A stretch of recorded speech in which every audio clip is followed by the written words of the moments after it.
शरीर को Shri Harihar charitable and welfare trust के तत्वावधान में आप सुन रहे हैं कि शरीर को स्वस्थ कैसे रखा जाए।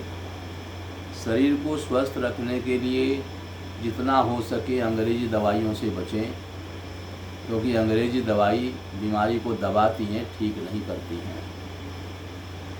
आयुर्वेदिक दवाइयाँ, देसी दवाइयाँ अगर ठीक आपको मिल जाएं तो बीमारी जड़ से ख़त्म हो सकती है। जो घरेलू नुस्खे हैं, जो घर में ही हमारे दवाइयाँ रहती हैं, उनको इस्तेमाल करने से आपको ज़्यादा लाभ होता है। आप आयुर्वेदिक दवाई भी वो लें जो घर में चीज़ इस्तेमाल हो रही हैं। मनुष्य को शास्त्रों की आज्ञा के अनुसार शुद्ध दवाइयों का सेवन करना चाहिए।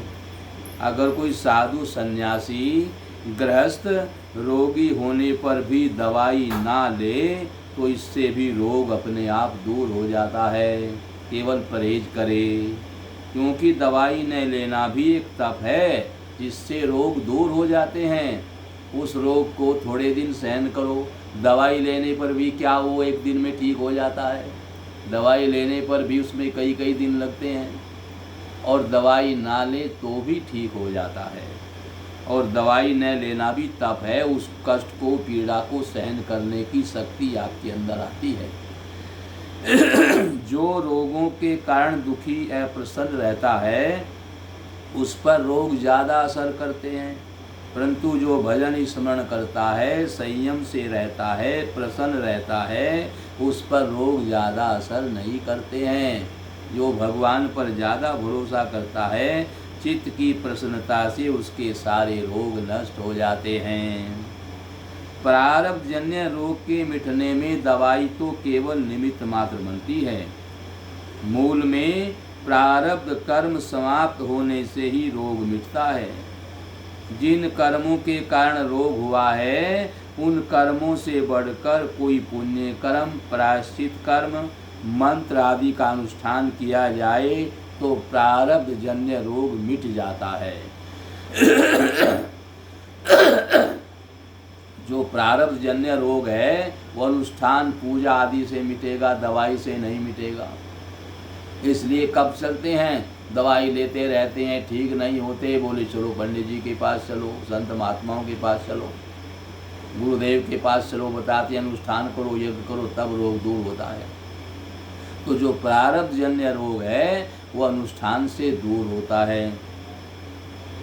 और परंतु इसमें प्रारब्ध के बालक का प्रभाव पड़ जाता है। प्रारब्ध का जो बलाबल है उसका इसमें प्रभाव पड़ जाता है। अर्थात प्रारब्ध की अपेक्षा अनुष्ठान प्रबल हो तो रोग मिट जाता है, और अनुष्ठान की अपेक्षा प्रारब्ध प्रबल हो तो रोग नहीं मिटता है अथवा थोड़ा लाभ होता है। यानी प्रारब्ध यानी जितना हमारा पाप है उससे ज़्यादा हमने पूजा की है, यज्ञ किया, अनुष्ठान किया है तो रोग दूर हो जाएगा। और जितना हमें करना चाहिए था उससे कम किया है तो लाभ कम होगा। अब जो है कहते हैं, सवाल रखा है कि गलित, कुष्ठ, प्लेग आदि से ग्रस्त रोगियों के संपर्क में आने से किसी को ये रोग हो जाए तो इसमें उसका प्रारब्ध कारण है या कुछ और है? कोई रोग ऐसे है ना दूसरे से लग जाते हैं, तो ऐसे रोग जो दूसरे से लगते हैं उनमें प्रारब्ध कारण है या कुछ और कारण है? तो उसका उत्तर देते हैं, जिनका प्रारब्ध कच्चा है, अर्थात प्रारब्ध कर्म के अनुसार जिनको रोग होने वाला है उन्हीं को ये रोग होते हैं, और किसी को नहीं लगते। वहाँ पर और भी आते हैं, जाते हैं, रहते हैं, सबको थोड़े ही लगते हैं। तो जिनका प्रारब्ध कच्चा है उनको ही ये रोग लगते हैं, सबको नहीं लगते। प्रारब्ध के होने वाले रोगों में गलित, कुष्ठ आदि के रोगियों का संपर्क केवल निमित्त मात्र बन जाता है। केवल निमित्त है कि वहाँ चले गए, उससे ये रोग लग गया। बल्कि हमारा प्रारब्ध कच्चा होता है तभी ये रोग लगता है। अब सवाल आता है कि रोगों को मिटाने के लिए कौन सी चिकित्सा करनी चाहिए? तो उत्तर बताते हैं, चिकित्सा 5 प्रकार की होती है। मानवीय, प्राकृतिक, यौगिक, दैवी और राक्षसी। यानी जड़ी बूटी आदि से बने औषध से इलाज किया जाता है, उसको मानवीय चिकित्सा कहते हैं। अन्न, जल, हवा, धूप, मिट्टी आदि के द्वारा जो इलाज किया जाता है, भाई शुद्ध स्थान पर चले जाओ, वातावरण को ठीक करो, अन्न जो भोजन हम करते हैं वो ठीक करो, अपने परहेज के अनुसार भोजन करो, हवा, धूप, मिट्टी आदि की व्यवस्था सही करो। तो बोले ये जो उपाय किया जाता है ये प्राकृतिक चिकित्सा है।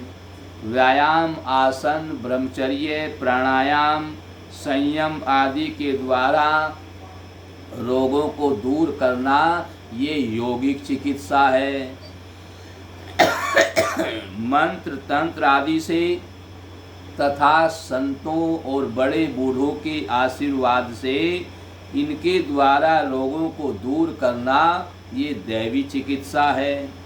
चीड़ फाड़, ऑपरेशन आदि से इलाज किया जाता है, इसे राक्षसी चिकित्सा कहते हैं। इन सब में शरीर के लिए रोगों को हटाने के लिए यौगिक शिक्षा सबसे ज़्यादा है। प्राणायाम करो, एक्सरसाइज करो, यानी व्यायाम सबसे जरूरी है। भोजन करने से पहले व्यायाम करते हैं, एक्सरसाइज भोजन करने के बाद थोड़ी ही करोगे। भोजन करने से पहले एक्सरसाइज की जाती है, व्यायाम किया जाता है, योग किए जाते हैं। तो जो भोजन से पहले किया जाता है, इसका तात्पर्य है भोजन से भी जरूरी व्यायाम है, एक्सरसाइज है। शरीर को स्वस्थ रखना है तो दवाई से नहीं होगा, एक्सरसाइज करने से होगा, व्यायाम करने से होगा, योगा करने से शरीर स्वस्थ होगा, कोई बीमारी नहीं रहेगी। और क्योंकि इसमें खर्चा भी नहीं है, किसी की पराधीनता भी नहीं है, अपने आप करना है। और आसन, प्राणायाम, संयम आदि करने से शरीर में कोई रोग नहीं होते हैं। अब सवाल करते हैं, सवाल आता है कि व्यायाम, आसन, प्राणायाम आदि करने से कौन से रोग नहीं होते? कुपथ्यजन्य या प्रारब्धजन्य? कोई खान पान से बीमारी है वो नहीं होते, या प्रारब्ध के जो रोग हैं वो नहीं होते? कौन से नहीं होते? तो उत्तर बताते हैं, आसन, प्राणायाम, संयम, ब्रह्मचर्य पालन आदि से कुपथ्य जन रोग तो होते ही नहीं, और प्रारब्ध जन्य रोगों में भी उतनी तेजी नहीं रहती है, उनका शरीर पर प्रभाव कम हो जाता है। कारण कि आसन, प्राणायाम आदि भी कर्म हैं, अतः उनका भी फल होता है। एक्सरसाइज करना, व्यायाम करना, योगा करना, ये सूर्य नमस्कार है, ये सूर्य की पूजा है, तो ये साथ साथ आपकी पूजा भी हो जाती है। तो प्रारब्ध जन्य रोग भी ठीक होते हैं और कुपथ्य जन्य रोग भी एक्सरसाइज, व्यायाम, प्राणायाम और योगा करने से ठीक हो जाते हैं। अब सवाल आता है, व्यायाम और आसन में क्या भेद है? व्यायाम क्या है, आसन क्या है? तो बताते हैं, व्यायाम के 2 भेद हैं, कुश्ती का व्यायाम और जैसे दंड बैठक आदि का व्यायाम, और आसनों का यौगिक व्यायाम जैसे शीर्षासन करना, मत्स्यासन करना, सर्वांगासन करना आदि। तो जो लोग कुश्ती व्यायाम करते हैं उनकी मांसपेशियां मजबूत और कठोर हो जाती हैं, और जो लोग आसन करते हैं उनकी मांसपेशियां नरम रहती हैं, हर जगह से मुड़ जाती हैं, उनकी मांसपेशियां लचकदार होती हैं, नरम होती हैं। दूसरी बात, जो लोग कुश्ती का व्यायाम करते हैं उनका शरीर जवानी में तो अच्छा रहता है, पर वृद्धावस्था में व्यायाम न करने से उनके शरीर में संधियों में, जोड़ों में पीड़ा होने लगती है। परंतु जो लोग आसनों का व्यायाम करते हैं उनका शरीर जवानी में तो ठीक रहता ही है, वृद्धावस्था में भी वे अगर आसन न करें तो भी ठीक रहता है, उनके शरीर में पीड़ा नहीं होती है। वृद्धावस्था में भी आसनों का सूक्ष्म हल्का सा व्यायाम करना चाहिए। ऐसा नहीं वृद्धावस्था में एक्सरसाइज नहीं कर सकते, हल्का कठिन ना करके हल्का व्यायाम करना चाहिए। इससे शरीर में स्फूर्ति बनी रहेगी, हल्कापन रहेगा। पर ना भी करेंगे तो शरीर में पीड़ा नहीं होगी, पर कुश्ती और दंड बैठक वाले को होगी। इस प्रकार से अगर वे आसन करें तो शरीर में कोई पीड़ा नहीं होगी, न करें तो भी पीड़ा नहीं होगी। आसन करेंगे तो शरीर हल्का रहेगा। ध्यान आदि इसके सिवाय आसनों का व्यायाम करने से नाड़ियों में रक्त प्रवाह अच्छी तरह से होने लगता है, जिससे शरीर निरोग रहता है। खून उसका पतला रहता है तो नाड़ियों में सारी ओर सब ओर संचार होता रहता है, तो शरीर निरोग रहता है। ध्यान आदि करने में भी आसनों का व्यायाम का बहुत लाभ होता है, बहुत सहायक होते हैं। अतः आसनों का व्यायाम करना ही उचित मालूम देता है। फिर सवाल है, लोगों का कहना है कि आसन करने से शरीर क्रश हो जाता है, कमजोर हो जाता है, क्या ये ठीक है? तो उत्तर देते हैं, हाँ ठीक है, परंतु आसन से शरीर क्रश होने पर भी शरीर में निर्बलता नहीं आती है, उसका फैट नहीं बढ़ता। फैट नहीं बढ़ता तो शरीर क्रश दिखाई देता है। शरीर में फैट होता नहीं है, हष्ट पुष्ट रहता है, दौड़ता है, भागता है, कूदता है, शरीर में कोई कमजोरी नहीं रहती है। और कुश्ती आदि करने से शरीर में मोटा ताजा तो हो जाता है, लेकिन जरा सी देर में गर्मी ज़्यादा लगे तो सिर में दर्द, पसीना ज़्यादा आ जाए तो परेशानी, और थाली रह जाए तो और परेशानी। तो उसमें जो है उसको थोड़ी देर में परेशानी होने लगती है, शरीर में भारीपन रहता है। व्यायाम एक्सरसाइज करने वाले को भारीपन नहीं रहता है।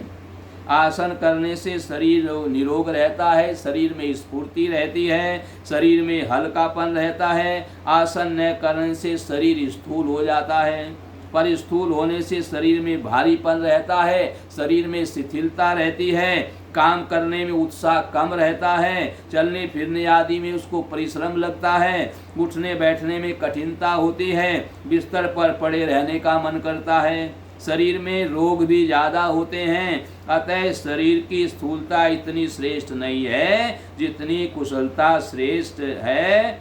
जिस किसी का शरीर करस है यानी पतला है पर निरोग है, और किसी का शरीर स्थूल है पर रोगी है, तो दोनों में शरीर का क्रश होना ही अच्छा है। इस प्रकार से फिर सवाल आया कि आसनों का व्यायाम करना किन लोगों के लिए ज़्यादा उपयोगी है। तो उत्तर देते हैं, जो लोग खेती का परिश्रम का काम करते हैं उनका तो स्वाभाविक ही व्यायाम होता रहता है, और उनको हवा भी शुद्ध मिल जाती है क्योंकि खेत में काम करते हैं। अतः उनके लिए व्यायाम की जरूरत नहीं है। परंतु जो लोग बौद्धिक काम करते हैं, दुकान ऑफिस आदि में बैठे रहने का काम करते हैं, उनके लिए आसनों का व्यायाम करना बहुत उपयोगी है। उनको आसन व्यायाम जरूर करने चाहिए। आसन व्यायाम करने से शरीर स्वस्थ रहता है। अधिकतर कोशिश ये करें कि योगाभ्यास करें। सर्वांगासन है और मत्स्यासन है, शीर्षासन है, आदि जो आसन है इनको नियमित रूप से करें, हल्का व्यायाम करें, भोजन उसी के अनुसार हल्का भोजन करें और शरीर को स्वस्थ रखें। कम से कम 1 घंटा प्रतिदिन व्यायाम करें तो आपका शरीर स्वस्थ रहेगा, और शरीर स्वस्थ रहेगा तो काम करने में आपकी रुचि बनी रहेगी, काम करने में आलस नहीं आएगा, पड़े पड़े रहने का मन नहीं करेगा, आप स्फूर्ति से काम करेंगे, आपके शरीर में स्फूर्ति रहेगी। इसलिए व्यायाम करना बहुत ही ज़रूरी है, हमें हल्का व्यायाम करना चाहिए। अब कहते हैं कि व्यायाम कितना करना चाहिए।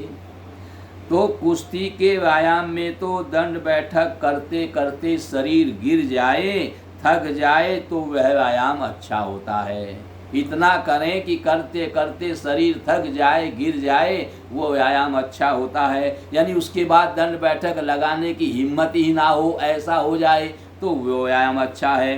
परंतु आसनों के व्यायाम में ज़्यादा जोर नहीं लगाना चाहिए। प्रत्युत शरीर में कुछ परिश्रम मालूम देने पर आसन करना बंद कर देना चाहिए। आसनों का व्यायाम करते समय भी बीच बीच में श्वासन सब आसन करते रहना चाहिए। सब आसन करते रहनी, जितनी देर आपने व्यायाम किया है, कोई आसन किया है, उतनी देर ही सब आसन करें, फिर दूसरा व्यायाम करें, फिर सब आसन करें, या लगातार आसन करें और फिर जितनी देर आसन किया है उतनी देर इकट्ठे ही सब आसन करें। सब आसन करना जरूरी है। तो व्यायाम में आराम करना चाहिए, शरीर पर जोर नहीं देना चाहिए आसनों में, और दंड बैठक आदि में शरीर करते करते थक जाए, गिर जाए, तब तक करते रहना चाहिए। तो व्यायाम किस जगह करना चाहिए, सवाल आता है, व्यायाम किस जगह करना चाहिए। तो जहाँ शुद्ध हवा हो, जंगल हो, वहाँ व्यायाम करने से विशेष लाभ होता है। कुश्ती के व्यायाम में तो अगर शुद्ध हवा न मिले तो भी काम चल सकता है, पर आसनों के व्यायाम में हवा का शुद्ध होना बहुत जरूरी है। जो लोग शहरों में रहते हैं वो लोग मकान की छत पर अथवा कमरे में हल्का सा पंखा चला करके व्यायाम कर सकते हैं।